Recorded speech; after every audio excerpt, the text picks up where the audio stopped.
Kevin Sidebottom. I'm a speaker, author, and trainer, and I go out and help organizations sell more efficiently and effectively with their customers.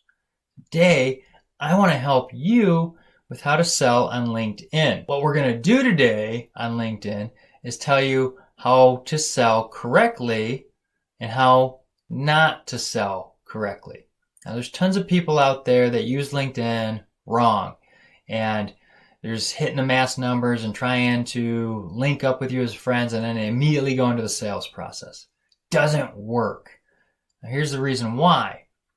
Customers, and if we're the customer on LinkedIn, don't act like dogs. That's right. Salespeople actually act like dogs. New customer comes in, they're happy, they're wagging their tails, they're jumping all over the place, they're excited, they got this fresh new prospect. Customers are kind of like cats. If you've ever been around a cat, it takes them a long time to warm up to you. So on LinkedIn, for engaging the customers, don't jump all over them and lick their faces. We need to step back and cultivate the relationship. By doing so, we're going to grow our sales. It's not going to be quickly overnight, and LinkedIn sales is not going to be a quick overnight success. Now, here's a few things on what we're going to talk about in this video on how to increase sales using LinkedIn. First one, prospecting.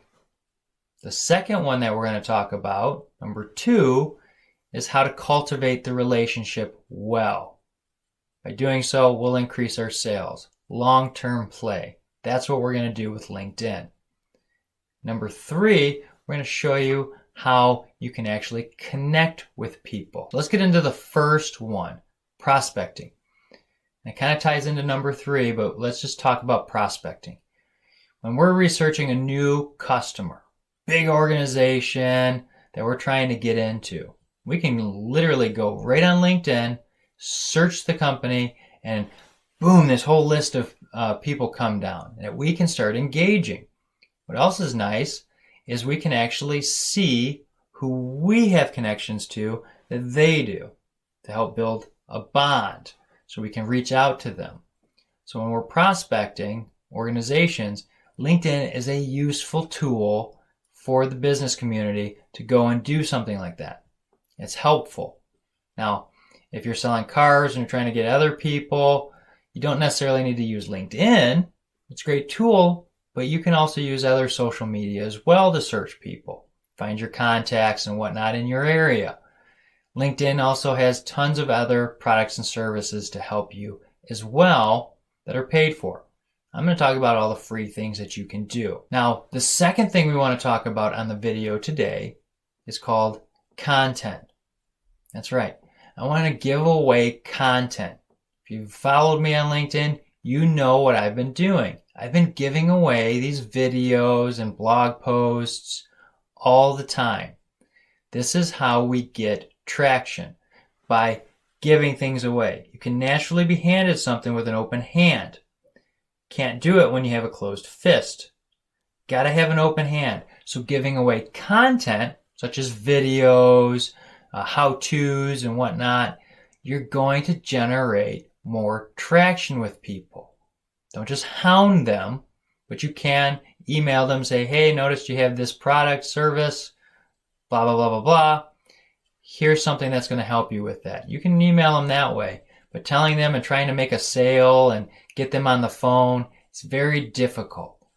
So we want to cultivate the relationship by giving things away, and it will actually increase sales, but it's a long-term play. There's no quick closes in sales. I don't care anybody who sits here and goes, oh, I can sell anything to anybody at any time. It's not going to happen. Not even the super successful entrepreneurs that you see out there hit it every single time.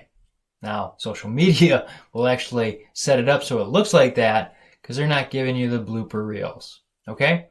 So we want to give away content and show people that we're naturally trying to help.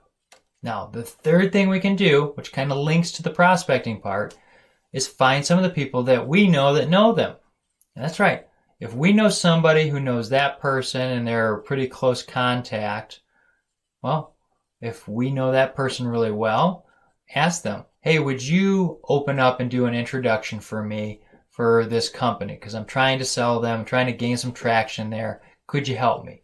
Well, that's called like having your circle of friends, right? By having that circle of friends, which LinkedIn does because of the connections aspect, well, now we're going to be able to open a door and get that cat to warm up to us a little faster because our friend is actually reaching out to that person on our behalf. And that actually links up to social proof. If you don't know about social proof, go look it up in the book Influence. It'll help you. We want to have that social proof, and that's what LinkedIn allows us to do. If we do it well, we'll gain some influence. It'll help us generate more sales. But we have to make sure that we're using our sales process along with LinkedIn to follow the path and hit it out of the park, or else we're not going to make sales. It's just going to be a numbers game, and we're not going to be very successful. Now, if you have any questions, feel free to reach out. Be happy to help. Got links below. Do these videos. I got a weekly blog. And if you have any questions, reach out. Now, if you do like this video and it was helpful, hit like, share, allow other people to gain some more knowledge. See you next time.